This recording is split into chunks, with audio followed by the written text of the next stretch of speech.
Wiener family's roots run deep in northeastern Germany. Our ancestors can be traced back to this area from as early as the 1700s. The area in which they were born, lived and were buried encompasses several towns within Schleswig-Holstein, which borders Denmark in the north. Over a period of 300 years, our ancestors made this region their home, and moss-covered gravestones, yellowing photographs and faded official documents bear testimony to this. Our ancestors who can be traced include the Meiningens of Haguenau, the Würzburgs of Lubeck, the Hirschers of Hamburg, and the Wieners of Hamburg. It is the beautiful Hanseatic city of Lubeck that is the focal point of our family's heritage and legacy here.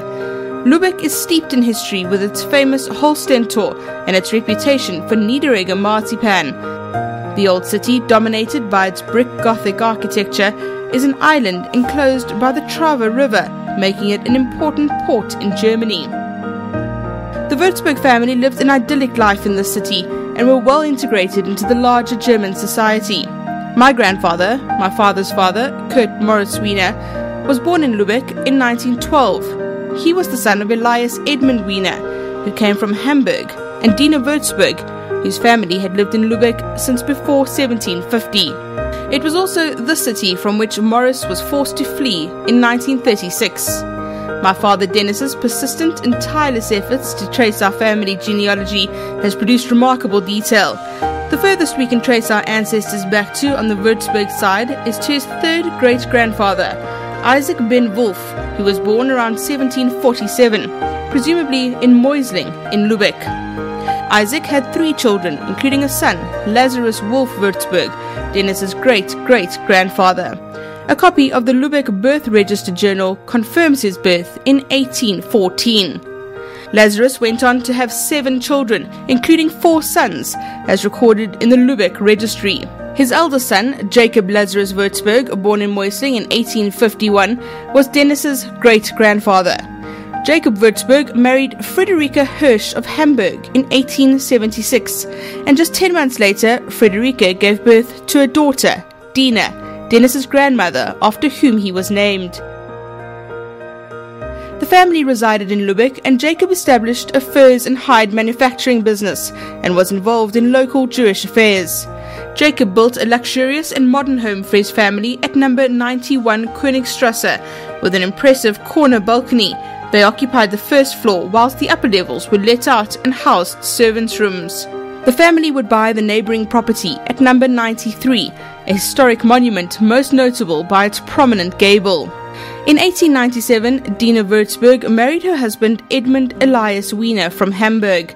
This union is the convergence point of all 4 branches of our German Jewish ancestors, the Würzburg, Hirsch, Meiningen and Wiener families. Edmund grew up and went to school in Hamburg and embarked on a career as a banker, but Dina's father Jacob brought him into the family's pelt and hide business. The couple settled in a home just outside the city centre in Lubeck at 40 Geninastrasse. They had 3 children, Hilde Hitzel, Gertrude Gittel, and my father's father, Kurt Morris Wiener. The family continued to prosper in Lubeck, and Edmund expanded their property portfolio by purchasing number 95 Königstrasse. They lived a good and free life. Hilde and Gertrude attended finishing school, and the family could afford the luxury of owning several motorcars. Kurt completed his schooling and went on to do an apprenticeship in the trade of engine and automobile mechanic. He started his own transport business, which he built up to include 3 trucks delivering goods in the Lubeck area. He became a man about town, a member of a motorcycling touring group, and enjoyed his life.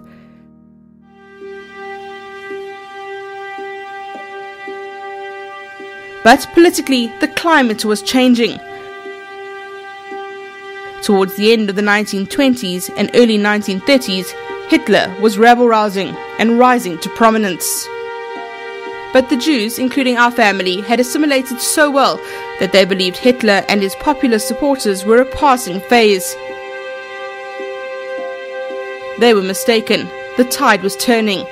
The Jews became a hated race, and the Wieners of Lubeck were not excluded, despite their prominence and deep roots in the town. They became ostracized, their customers turned on them, and they were being restricted in their everyday lives. The family had to leave their home at 40 Geninastrasse as it was rented from Christians. A new law promulgated by the Nazis forbade Christians to rent properties to Jews. They were forced to relocate to 95 Königstrasse, where they made their home on the first floor of the property. Conditions became worse as family members were assaulted by the SA. Kurt's transport business was severely affected by the boycotts, and the Nuremberg laws were introduced, effectively depriving Jews of their German citizenship and rights.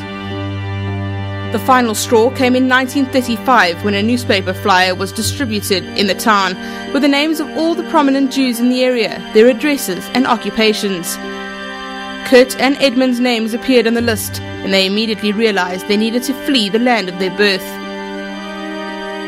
Kurt sold his business, purchased a ticket on the SS Bloemfontein, and headed to South Africa, where he would start a new life as Morris. His sisters Hilda and Gertrude went to Argentina. Their parents, Edmund and Dina, had to decide where they would live out the winter of their lives, and in 1939 they too set sail for South Africa. They escaped in the nick of time as World War II broke out in September of that year. After living in the area around Lubeck for over 3 centuries as good and honest citizens, they were forced to flee for their lives simply because they were Jewish.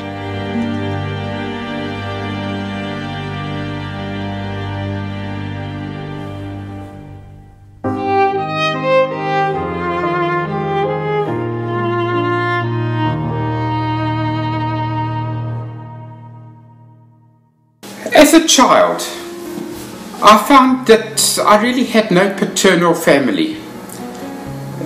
My father's family weren't spoken about very much, but I did know that I had 2 aunts, his 2 sisters, Hilda and Gertrude, who both lived in Argentina with their families in Buenos Aires.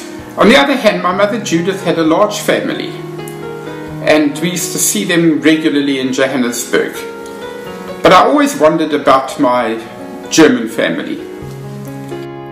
For decades, my father Dennis has dedicated an incredible amount of time and effort to tracing our family's history.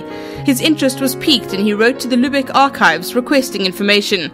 He made several trips to Germany and began to feel a strange affinity to the city where he felt at home.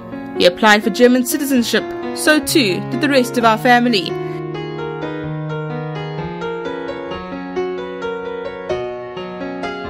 In 2013, Dennis's enthusiasm for genealogy was reignited as he came across an article on the Stolpersteine initiative.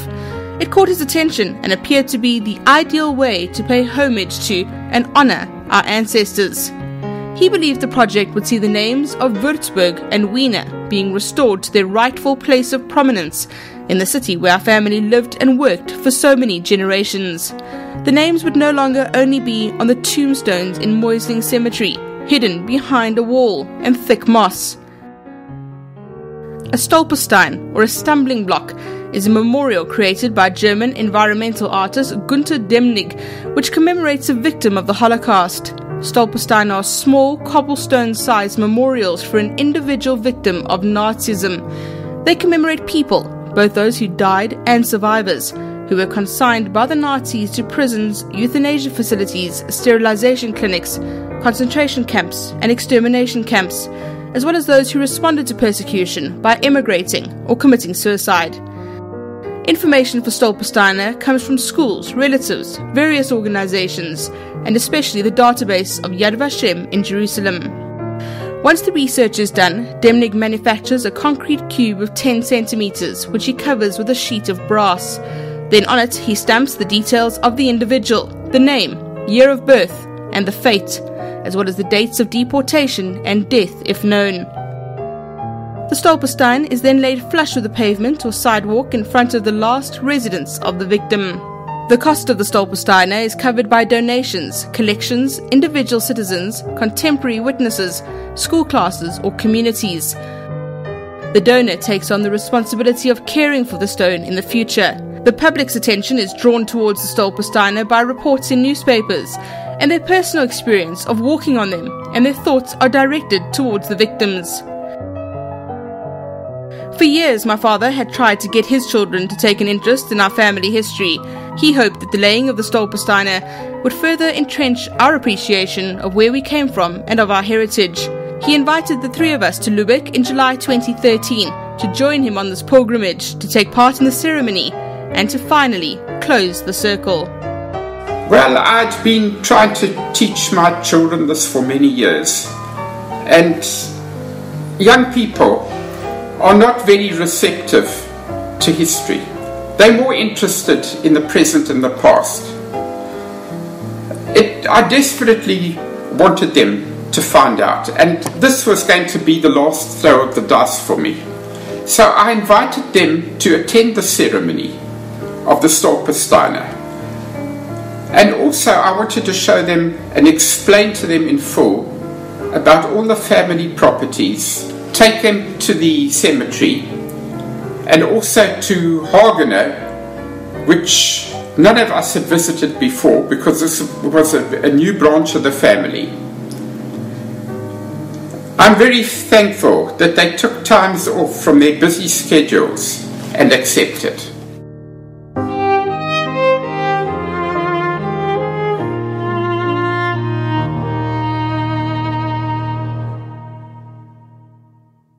There is a book called The Story of My Life, written by Richard Jacek, who came from Lubeck.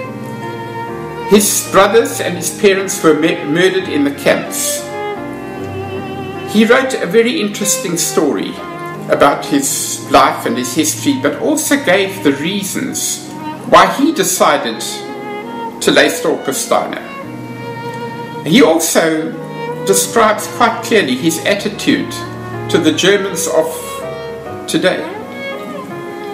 I then also read about the Stolpersteine in various articles, and it looked really very good to me. So I decided to lay Stolpersteine for my father Morris and his parents Dina and Edmund Elias. The reasons were to pay homage and honor to them, to restore the Wiener Würzburg name to its rightful place where it belonged in the center of Lubeck. In July 2013, our family returned to Lubeck to pay homage to our German roots and to restore the Würzburg and Wiener names to their rightful place. Ilian and I flew in from South Africa, Janine arrived from Israel, and my parents drove in, having just disembarked from a Baltic cruise celebrating their 40th wedding anniversary. All three of us kids had been taken on our own personal pilgrimages to the town whilst growing up, but this was the first time all of us were visiting together. We had come here to attend the Stolpersteine ceremony, which had taken months of officious careful planning, but also to revisit some of the buildings and sites which are so crucial to our history here, including the properties where our ancestors lived, the local shul, and the cemetery where many of them are buried. We started at the family buildings in König and Warm Streets in the city centre, where the Würzburg and Wiener families lived and worked for decades, and where the Stolpersteine would be laid later in the day. Dad recalled how his Aunt Hilda had reminisced about the family's first home at number 91 Königstrasse. So the house Königstrasse, number 91, was built by our grandfather, Jakob Würzburg, in 1901, for our grandmother, Frederica, the most modern and luxurious in its time. Sitting around the whole corner, she occupied the whole of the first floor. The two upper ones were let, and on the top were the servants' rooms. Those are the ones with the gables. And there was a big space for drying laundry. I spent much time with her, and that corner balcony was my favourite playplace. The Würzburgs had also bought the building alongside it at number 93. Later, they bought the next one, number 93. It is that one with a gable, well protected by the government as a historic monument. One was not allowed to make alterations of any kind, only to keep it in good repair. The family's property portfolio had also been extended to include number 95, which was the last building where the Wiener family lived before fleeing Germany. The reason they're putting the Stolpersteine here is that the Stolpersteine are put in the last place where the Jews lived, the Jewish family lived. So they wouldn't have put it outside the first building? No, because they lived where they actually lived. And they lived here from 1930. Do they keep ownership of the corner property? Yes, yes. Okay. Oh, So whose names are going to go on there? Grandpa's, Yeah. Kurt Moritz Wiener, Yeah. his father, Elias Edmund Wiener, and the third one will be my grandmother Lina, after whom I'm named. Okay, wow. and an alien's named after life. And Elian is named after Elias. Huh. And Mandy's named after Morris. And Mandy is named after Morris. Yes. Yes. Round the corner from the family homes on Königstrasse, a 5-floor warehouse was also purchased to house their pelt and fur business. Today, it is occupied by a genial man named Klaus, who runs a tea shop. This is the building in which he had his office. He modified this building himself. First of all, he put new windows in, and as you see the windows, they are excepting for the glass. He also had a basement over here in which they used to cure the skins and the hides. In the basement there is also an opening where the salt used to come in. And a very important thing that he had here for the time, he had an electric hoist, which was very, very unusual, to bring up the skins and the hides. Now, this building is owned by our friend over here, Klaus. He's been here for many years, for over 40 years.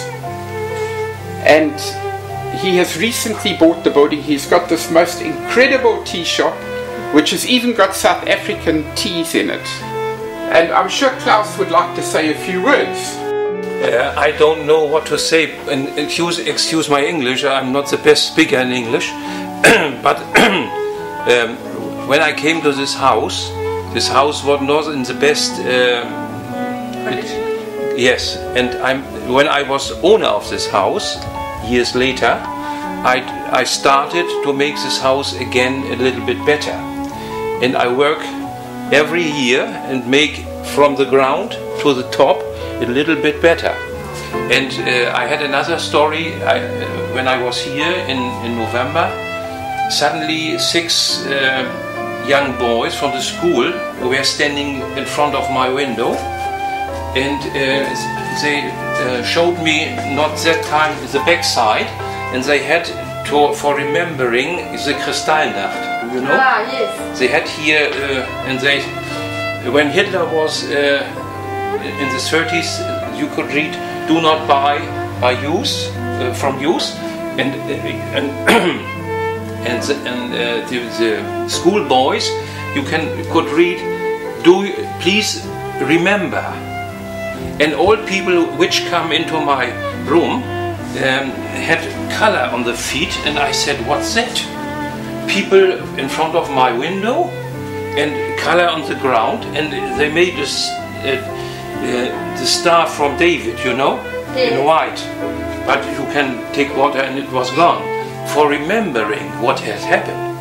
And I was here inside, and I got a little bit cold, because I remember, for me, what people in that time, you know the story, were not good, and so I get a little bit cold around my heart.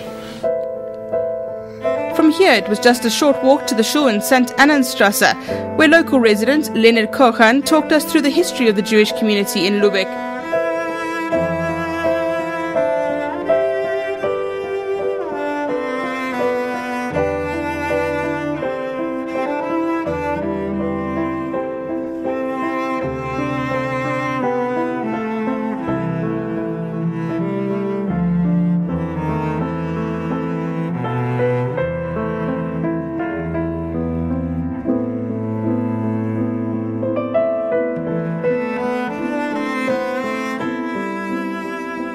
It was in this shul that my grandfather Morris had his bar mitzvah, and it was a poignant moment as my father sat in his father's seat in the shul with his own son alongside him. My father's seat was here. My father, he used to sit here. Who? My father. My father? My father. He sat here. Now, I will tell you how I know. What happened was that my father used to tell me that when he was a little boy, he used to sit next to the shamas. About Gadol. Yes, and when the shamas was busy with something, my father used to do his work. He used to help him.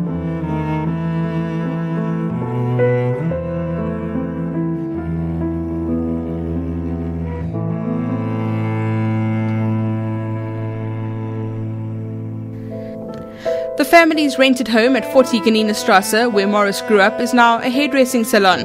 His parents rented the first floor of the large villa, which has a garden at the back. The upper floors are leased out as apartments today. They occupied the whole house because the family was the parents and 3 children, who were my dad, Hilda and Gertrude, and they had, I think, 2 servants working for them who lived on the top. So what we'll do, we'll take a little walk up the steps and have a look. These are the original door handles. I have them on a photograph, on an original photograph.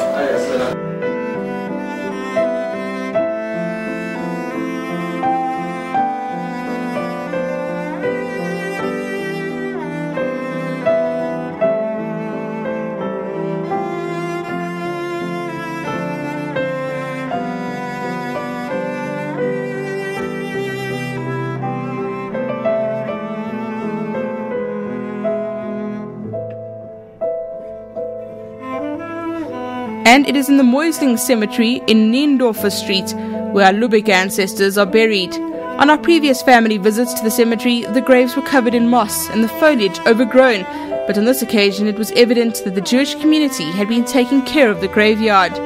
Albert Schreiber, a journalist and historian with an expert knowledge of the Jewish history here, walked us through the cemetery.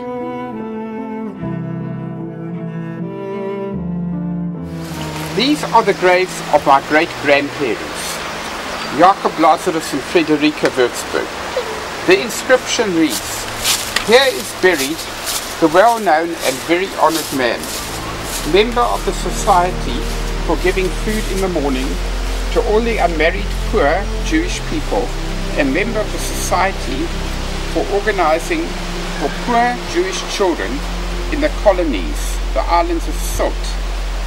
The leader, Mr. Jacob, son of Eliezer, called Jacob Würzburg, died with a good name, 56 years old, on the 13th day of Shvat. His soul is still living."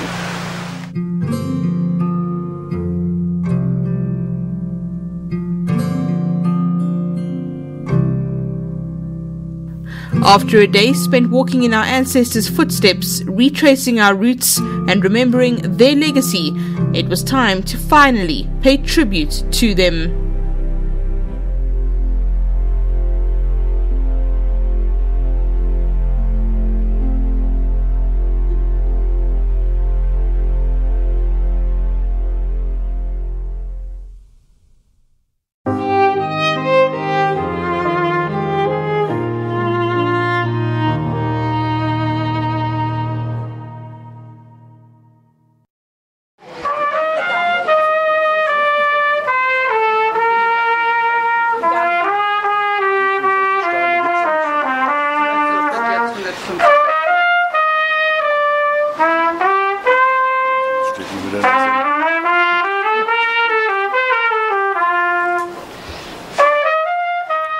On the afternoon of the 11th of July 2013, a crowd gathered on the pavement outside 95 Königstrasse in Lubeck. 3 brass plaques, engraved with the names of Elias Edmund, Dina, and Kurt Morris Wiener were placed on the cobblestones alongside a rectangular hole which had been prepared. The descendants of Elias, Dina and Kurt, our family, stood outside the last home where they had lived before they were forced to flee the town. Others also made the journey to be here. This lady Margaret, her mother looked after my parents, my grandparents and their daughter and their granddaughter in 1930, in that period. These included Margaret Kirstner, the daughter of Emma Herr, the maid who had worked for my grandparents before they fled. She came with her husband and grandson. She brought with her a photograph of her mother with our cousin Rita, who was just 4 years old at the time it was taken. Also here was Lynn Sternheim. She was the granddaughter of Anneliese Horowitz, who had rented an apartment in the building from the Wieners in the 1930s. Klaus, the gentleman who owns the tea shop in 22 Warmstrasse, closed his doors to attend. The mayor of Lubeck, Bernd Sachs, arrived, and the local media, including a TV crew, were present as the ceremony began with a young music student playing on her trumpet. On behalf of my wife and children, who are here with me, I wish to express my appreciation to all of you for making this ceremony possible and for hosting us so hospitably in your city of Lubeck. Thank you. Suzanne Schlett-Ornell, one of the organizers of the event, opened by giving a brief background about the Stolpersteine initiative. Local tradesman Torsten Zult began the careful process of laying the Stolpersteine, as Heidemarie Kuchler-Weiermann gave an extensive history of the Würzburg and Wiener families. Then, standing on the same spot on which his own father and grandparents had entered their home on a daily basis 80 years previously, my father gave a moving and emotional speech. The advent of nationalist socialism was the end of the road for the Jews of Germany and of Lubeck. My family, as all the Jews in Germany, were forced to close or dispense of their businesses and were treated worse than third-class citizens, being deprived of their civil rights and liberties. Fortunately, my grandparents and their children saw the writing on the wall and managed to flee from their homeland. Thus was ended 300 years of family history in this city, simply because of the fact that they were Jews, the race that the Nazis, purely for racial reasons, had chosen to expel or to exterminate.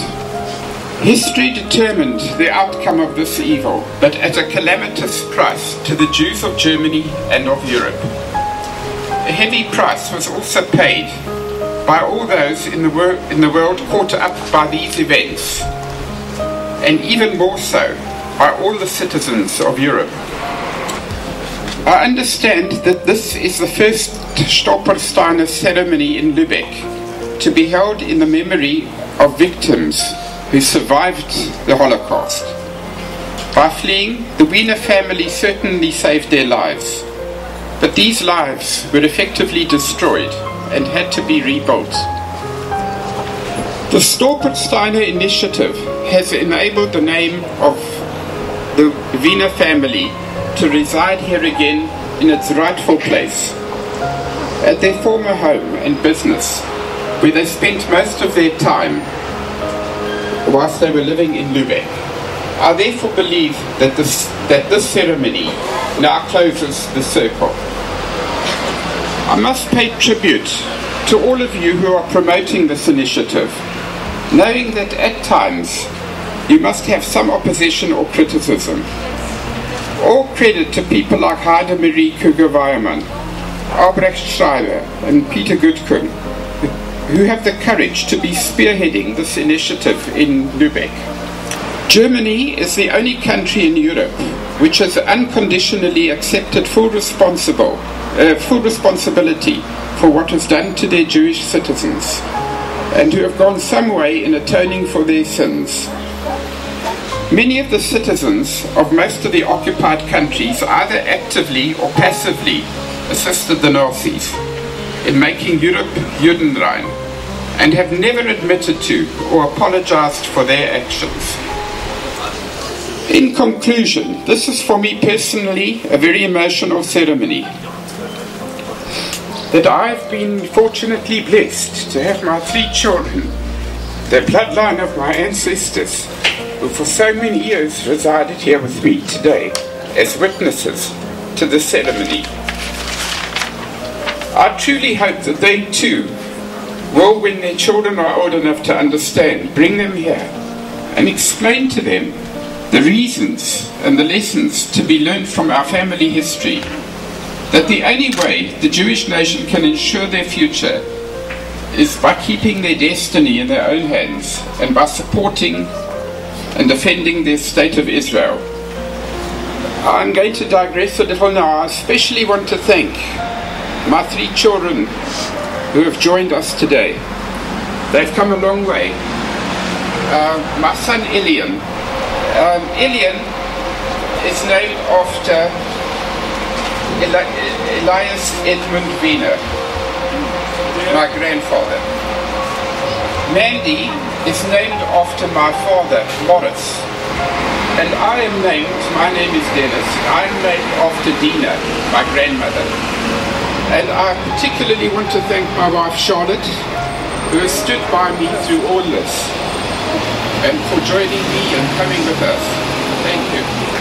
Ladies and gentlemen, I thank you all for being with us this afternoon in paying homage to 3 of your former citizens, Elias Edmund, Dina and Moritz Wiener, to celebrate their escape and survival, and thereby ensuring the continuity of their Jewish heritage. Thank you very much to all of you.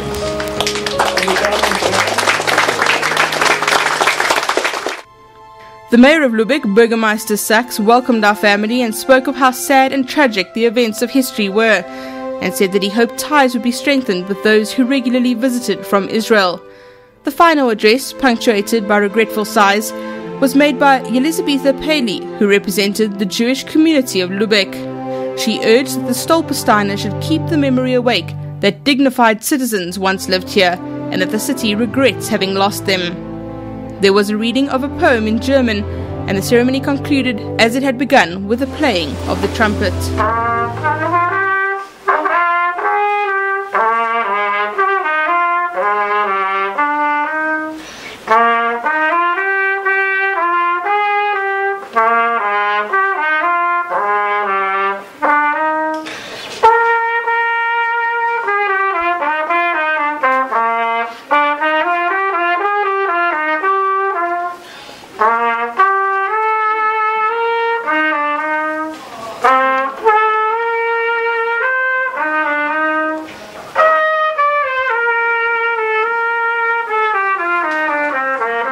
It's a project from an artist from Cologne, Gunter Demmich is his name. And he started to put some stones in Cologne for Roma and Sinti, for people who were murdered.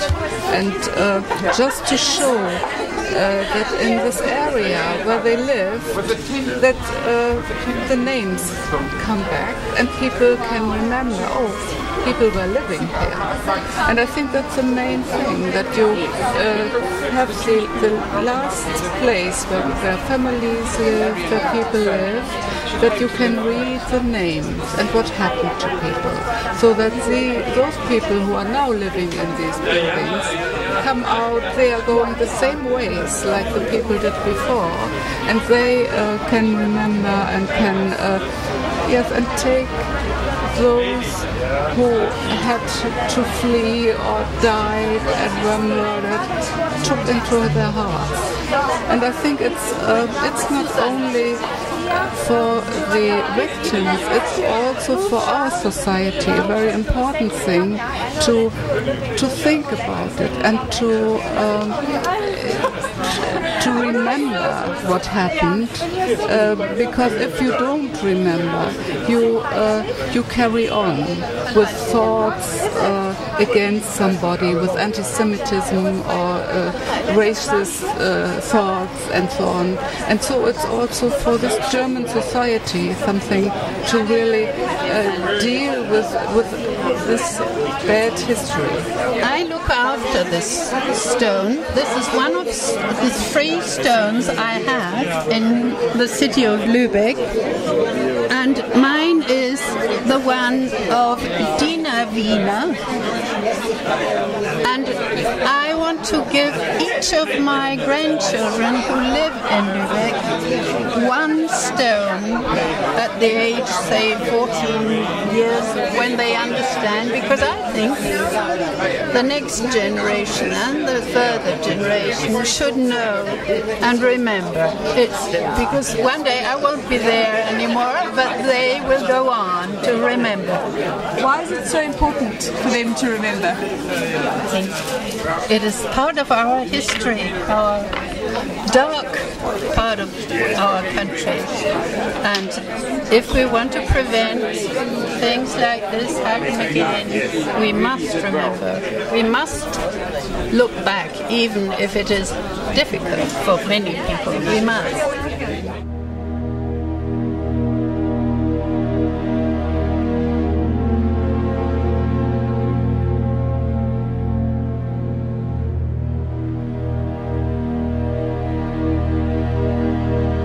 3 brass Stolpersteine bearing our ancestors' names had been laid on the pavement outside the building, which had once been their home. They were placed as a memorial, as a reminder every day to local residents who walk these streets that once upon a time the family Wiener lived here, and they would never be forgotten. After an absence of nearly a century, the names had been restored to their rightful place. My predominant thoughts during the ceremony were really of Morris, probably because I knew him so well and we were so close. To realize that he actually walked on the sidewalk on which we were standing every day of his life, entering and leaving the home. The ceremony was very emotional for me, very, very emotional. I find it difficult to recall all the emotions I felt. It really was a wild roller coaster ride for me. Without a doubt, the circle, as far as I'm concerned, is closed. This was unfinished business for me. I never felt comfortable that I'd done enough to honor my family from Germany. This ceremony and this act certainly put all the ghosts to rest.